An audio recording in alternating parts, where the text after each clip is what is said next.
Hello, and thanks for joining us on this HOA leader video chat with two of our experts. My name is Gabriella Falisco. Today, I'm joined by Jasmine Hale of California and Matt Zifroni of Florida. Today, we're trying to bring some peace of mind to a reader who's on the board of a 30-unit community who believes their neighbor and the neighbor's live-in boyfriend are dealing drugs, both inside and outside the gates of the community. Our reader says the local police and narcotics squads have been notified, but then there's been no good response. Our reader also says those law enforcement entities don't seem to be interested in the video our reader has compiled, and it spans about 2 months of activity. And in this video, we'll address how a condo or HOA board evaluates whether this is an issue they need to deal with or whether it's one that's better left to the individual owner to deal with. And then in our second video, we'll discuss what this board should and can do if the local police department seems disinterested.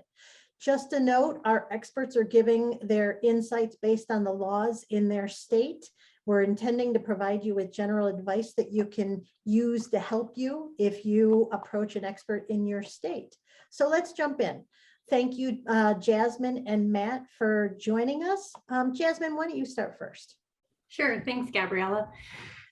Generally speaking, whether it's California where I'm located or any other state, the board's first evaluation of this issue, whether it's an owner or an association issue, should be to analyze and review their governing documents, the declaration, the bylaws. Those are generally the authorizing documents that outline a board's scope of authority. Perhaps there's a statute, but the types of provisions in the gov docs that a board would want to look to, whether there's a nuisance prohibition, a provision that prohibits unlawful conduct, those are the types of things that may give rise to it being an association issue. And then from there, the board would evaluate whether this is something that's, affecting the community at large and it may merit the board's, further enforcement, or whether it's something that appears only to be affecting a single owner and they may use their business judgment to determine, we're not going to step into this situation at this time.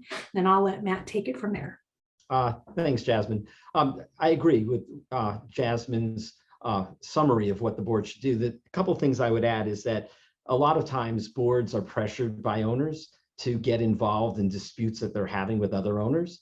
And it's easier for the board in the owner's perspective for the association to spend the money to resolve the dispute rather than the owner spending the money themselves. So the board should take care and keep that in mind, not to get caught up in owner versus owner disputes when dealing with this situation as well as others. And hand in hand with that, every time the association does decide to get involved in the dispute, it opens the door to potentially having to get involved in similar or even unsimilar disputes in the future. So the board should keep that in mind as well, using the business judgment rule when deciding what it should do.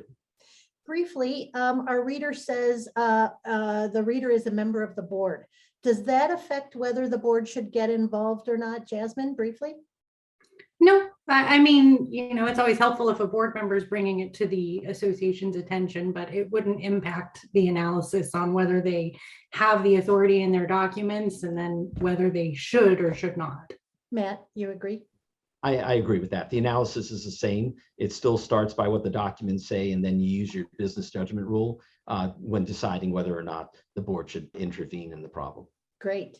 Well, thanks, Jasmine and Matt, for your quick takes on the topic. And listeners, thanks for joining us. We hope you'll join us again next month.